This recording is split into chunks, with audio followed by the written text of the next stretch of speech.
a eu le filet, putain, je peux vous dire que là, je suis vraiment, mais vraiment content. Parce que là, c'est tout, quoi.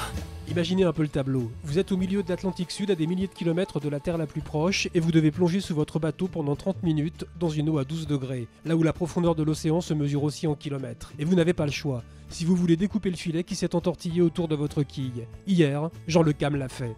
Il y a des moments dans le Vendée Globe qui sont vraiment extraordinaires.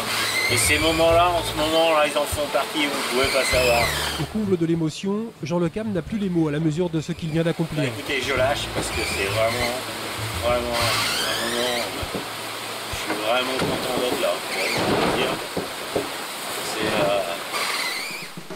Pour Armel Lecléache, le lundi 3 décembre 2012 est à marquer de plusieurs pierres blanches. C'est l'anniversaire de mon petit garçon, 2 ans aujourd'hui. Donc bon anniversaire Edgar, joyeux anniversaire. Et voilà, on a passé la première porte des glaces et on va vers le cap de Bonne-Espérance qu'on devrait franchir dans la journée. Alors Armel se devait d'offrir quelques petits cadeaux à Edgar, comme reprendre les commandes du Vendée Globe à Jean-Pierre Dick ce matin et être le premier à franchir la longitude du cap de Bonne-Espérance à la mi-journée.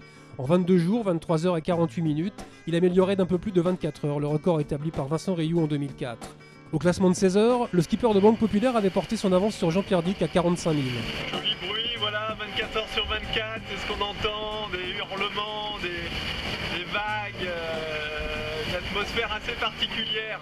Leader hier, troisième aujourd'hui, François Gabard, relégué à 66 000, était peut-être confronté à une histoire de train de dépression pas franchement à l'heure. Comme vous avez pu le voir, nous sommes au près. C'est bizarre. On devait passer une dorsale. La dorsale, le vent devait passer dans notre dos, on devait faire empannage. Et là, le vent vient de prendre 100 degrés de gauche. Des trucs que je comprends pas trop.